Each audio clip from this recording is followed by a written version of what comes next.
Hey, how's it going? And welcome to another video. Alright, so before I get into it, I wanted to say this video is sponsored by Atlas. They sent me an early copy of the game as well as the DLC to review, so yeah, big thanks to them for hooking me up. Also, I would definitely recommend checking out my Soul Hackers 2 review if you haven't seen it yet, since the two basically go hand in hand. And also, there won't be any spoilers for Soul Hackers 2 in this video. However, I will be talking about the story of one of the DLCs, so keep that in mind. But yeah, so this stuff is like pretty egregious. I mean, like, I don't even know how to sugarcoat it.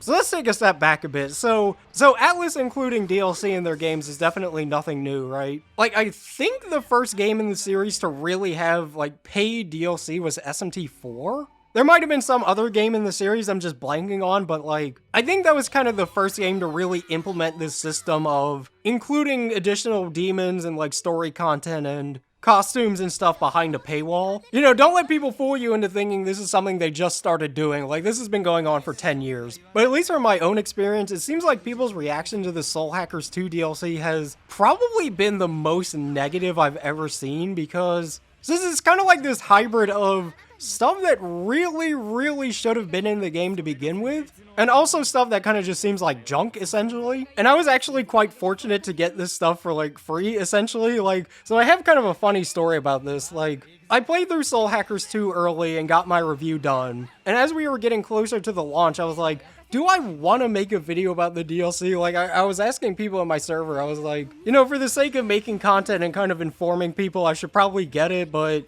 God, I don't want to drop money on this stuff. But I had booted the game up about a week before it came out, and I just magically had all the DLC.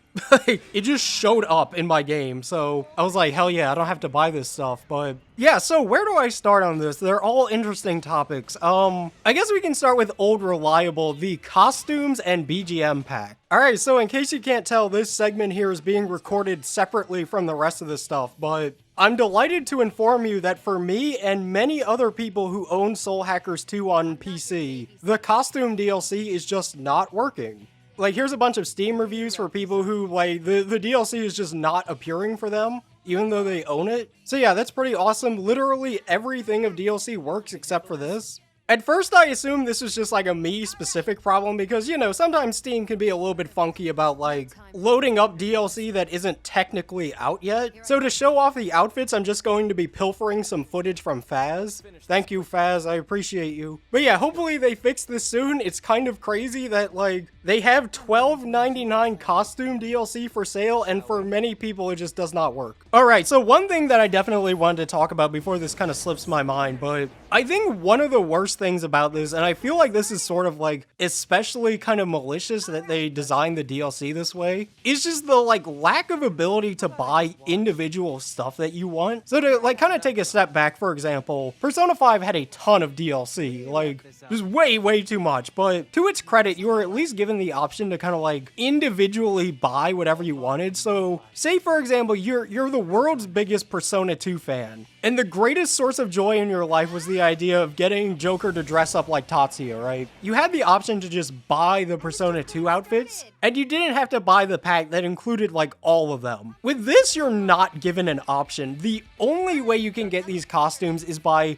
buying the full pack, which is $12.99. So this is a like buy everything or you don't get shit kind of situation. So if for example you're like, yeah, you know what, I like SMT4 a lot, SMT4 is my jam, but I'm probably not going to use the rest of these costumes, it's kind of like too bad essentially. And I think that's kind of just like a really skeezy business practice. Like the same thing kind of applies to the demons, but I kind of get the vibe that they know certain stuff will sell way better. Like the Persona 4 and 5 outfits would most likely end up being the best sellers. So instead of just giving you the choice, they'd rather kind of like force you to spend more to get all of it. I think when it comes to the demons, they're very aware that only a certain like number of these demons will really sell that well. Like if you could buy these individually, there's no doubt in my mind that Nemesis, Satan, and Mara would be like the best sellers. And then everything else would be kind of distant beyond that. But yeah, I think this practice is like super lame. If you're going to even offer the DLC to begin with, just give us the option to buy stuff individually. But like the actual outfits themselves, like shit, I don't know, how do you review stuff like this? They're literally just costumes. Like, yeah, it's fun to mix and match and kind of put these characters in their outfits, and Honestly, I think I get more of a kick out of having access to more songs than I do the outfits. Yeah, I think that's kind of fun, having, like, you can set it to randomize whatever song plays, and just, you get into one fight, it's like, oh yeah, we got Persona 5 music. You get into another, it's like, oh, here's Persona 4 music. But otherwise, yeah, this stuff is not really worth it. So next up are the booster items, and once again, this is not anything new. Like, they've been selling these sort of, like, easy ways to level up. Like, here you get a little dungeon that's just full of enemies that give EXP, or, like, with SMT5, they have the additional Mitamas will show up DLC. And I think this stuff is really, really awful. Like, please, for the love of God, if you already have this stuff, don't turn it on. This will fuck your game. When you turn all of it on after seemingly every battle, you'll get an item drop, which includes an item that will level up one of your summoners, an item that will level up one of your demons, and a thing that you can sell for 250,000 yen, which is a lot. So yeah, this stuff is like really, really atrocious. You know, it's a single player game, like you can do whatever you want, but this stuff is essentially kind of just like pay to win. The only reason I could see to get this is if like you want to just grind out levels once you finish the game, because that definitely makes the process way, way easier. Like, especially on a first playthrough, definitely don't use this stuff. Alright, so next up we have the Demon Pack. And this stuff is also pretty not cool. Like, so the demons themselves are pretty busted. They are absolutely like some of the best demons for their level in the entire game. And they just have a lot of skills that feel like noticeably way stronger than their contemporaries in the base game. They especially have a lot of access to really powerful multi-hitting moves, kind of like utility stuff that feels really, really good for that part of the game. Excellent resistances and immunities to elements, good stats all around, so like, yeah, there's definitely no question these demons are really, really good. And this is especially augmented by the fact that, like, you can just get them for free from the compendium, regardless of your level. So, like, Satan, for example, is crazy. He has a unique ability called Megiddo Arc, which does heavy almighty to all enemies, and increases your demon stack between 1 and 3. Which is really, really, really good. And if you want to, the second you get access to the compendium, you can just, like, take him out. you just use him. This is a level 90 demon. So yeah, between these like really, really busted demons and the boosting experience items, if you really want to, you can just drop an extra like $15 and kind of just stomp through this game. So like the demons are fun to have, but you know, they really, really, really should have just been in the game. I think making Nemissa a paid demon like that is especially pretty lame, since this would have been such a cool thing to find in like New Game Plus, for example. You just stumble across this new quest and it's like, you know, Nemissa is there, and you go on some kind of quest with her and then she's like, yeah, I guess I'll join up with you. That sounds cool. Like, that would have been so much fun and such a cool throwback to Soul Hackers 1, but no, instead it's just like, yeah, you spent $13. Okay, here's Nemissa. Cool. And I think this is also probably like the worst of these sort of get new demons DLCs out of basically anything, because, you know, even though I definitely think the Fiends in SMT5 should have just been in the game to begin with, to its credit, that DLC at least added some stuff to the game, right? Like, you got boss fights against all the Fiends. It added a lot of new dialogue and kind of like connections to Nocturne. And then there's, of course, the boss battle against the Demi-Fiends. So it at least kind of gave you something to do in the game, but here you kind of just pay money and demons just get plopped into your compendium. And it's like, shit, man, can I get anything else with this? You know, like a little side quest involving Satan or a boss fight against Mara. Something to do that's not just, you spent money, okay, here are your demons. Like, that's really, really lame. Like, you don't need this stuff. Like, it's also kind of just a weird selection of demons. Yeah, obviously selling Nemissa and Satan and Mara is gonna make money, but are there really that many people who are excited about dropping money to get fucking Tzitzmil? How do you say this name? Tzitzmittel. One of the faces of the series, to be certain. So yeah, so far with the DLC, we're kind of like 3 swings and 3 misses. And that brings us to the final bit of DLC, the Lost Numbers. This is without a doubt the DLC I was the most interested in, because it's advertised as granting access to the Lost Numbers bonus story and a new dungeon. So I remember going into it and thinking like, you know, theoretically this is probably the one that's worth spending money on. And I gotta say, I was actually pretty surprised, because this is bad too. So, to talk about the positives of this DLC, it introduces a character who probably has my favorite design out of the entire game, that being Nana, who's kind of like the focus of it. She's really cute. I like her kind of purple hat, her orange sunglasses, and she carries around this big like grenade launcher that she fights with. So yeah, Nana's a pretty fun character. This stuff is not worth $10. So essentially what this DLC does is, it unlocks a series of quests pertaining to Nana and these demons that are called the Lost Numbers. And it was a fine story. Like, I'd say it wasn't really something I was super crazy about, but it was fairly interesting for what it was. The DLC at least includes some new boss fights, but they're also lazy. Like, most of the things that you fight in this DLC are just kind of like recolors of existing demons. And to be fair, they do look kind of cool, but there's no doubt there is a lot of reusing assets in these quests. But the thing about this DLC I found really unfortunate was the new dungeon. This new dungeon is one of the laziest things I've seen in a good minute. It is essentially the same basic shape of a floor with very minor alterations in terms of like how you proceed through it, repeated 13 times. The same shape over and over again. To be fair, the area itself does look pretty cool, but this is like bad Tartarus. Like, yeah, I said that. This place is like bad Tartarus. No puzzles, no real obstacles, just you and a bunch of enemies in essentially the same like floor 13 times.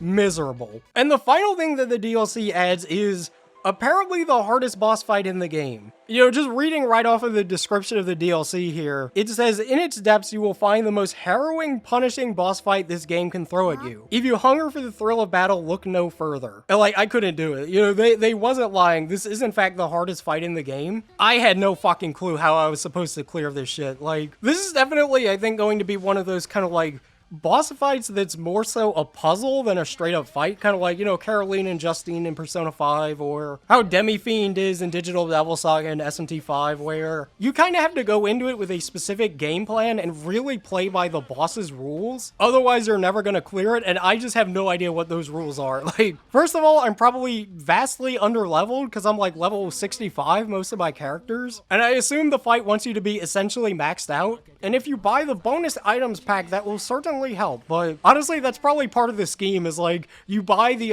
like the story DLC and then you reach the end and it's like, this boss fight's impossible, what the fuck, and then you're like, I should grind, and then you're like, oh wait, this is miserable, and then you just buy the DLC to make it easier. Like, so yeah, I couldn't clear it. I have no idea what's going on. Like, she starts the fight by debuffing everybody with a status effect that I have no idea how to get rid of, and it makes it so that you do essentially no damage and you take like 1 billion damage from everything. And she also poisons the whole area, and that's like constantly chipping away at you. And she also summons minions to help her. Sabbaths still seem to do their normal amount of damage, so I assume that's the idea, is that this is just like do a lot of damage with Sabbath speedrun, but yeah, I don't know, I don't really have the patience for it, so yeah, you can just watch this on YouTube. I mean, this is really, I don't think, something you need to spend $10 on. It adds very little except for a couple of new boss fights, and even then the majority of them are just reskins. It introduces a fun character, but I don't think she's $10 fun. So yeah, I could pretty safely say I don't think any of this stuff is worth your money. In fact, let's play one of my favorite games. It's called What You Could Have Bought Instead. So we're gonna go on Steam for a little bit and assume that we have a budget of $40, which is how much it would be to buy all of the DLC. And I'm also not going to include anything like Steam sales, because that kind of stuff like fluctuates. Just $40, let's go right now. You could buy Bayonetta for 20 bucks. One of the best like action games of the PS3, Xbox 360 era. Really fun, challenging game with some fun characters, a really unique combat system. Bayonetta's super cool.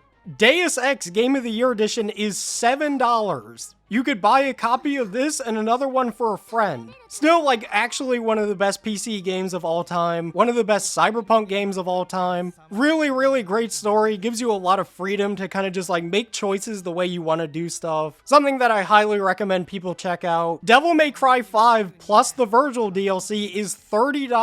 Arguably my favorite action game of all time. One of my favorite games just ever. A game that I've replayed quite a few times. Like, endless fun, super challenging if you want it to be. This is one of my favorite games ever. Love DMC5. Fallout New Vegas Ultimate Edition is $20. My second favorite video game ever made. Just legitimately some of the best like factions and characters and just writing in general, I think, of any game. Just an endlessly fun RPG that you could play over and over and over again and still find something new every playthrough. I really can't recommend New Vegas enough. All of the Max Payne games, like Max Payne 1 especially, is one of my favorite games ever. Some of the most fun gunplay ever. Really fun, kind of cheesy story. Max Payne is awesome. Bro, you could buy the whole ass Persona 4 Golden on Steam for 20 bucks. Like, which sounds more appealing to you? 8 demons and some costumes, or multiple dozens of hours of RPG gameplay? Great characters, great setting. Like, if you're watching this, you've probably already played Persona 4 Golden, but if you haven't, it's absolutely worth checking out. Yakuza 0, again, $20. Just an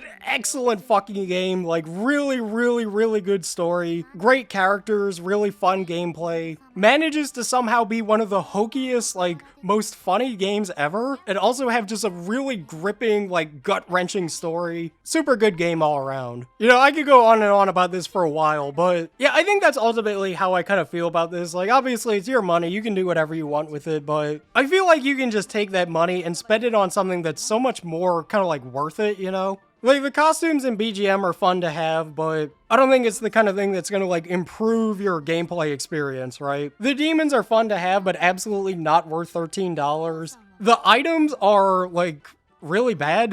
Please don't buy that. And the Lost Numbers DLC I thought was especially pretty disappointing because that was the one where I was like, damn, you know what, this might be kind of cool. And it wasn't particularly. So yeah, probably not worth it. But yeah, thank you all so much for watching, and especially a big thank you to my channel members. Damn, I might not get another review copy ever again after this one, but I don't know, if I think something is like not good, regardless of if I got it for free, I'm gonna say it, so yeah, I don't know, don't buy this DLC, it's bad.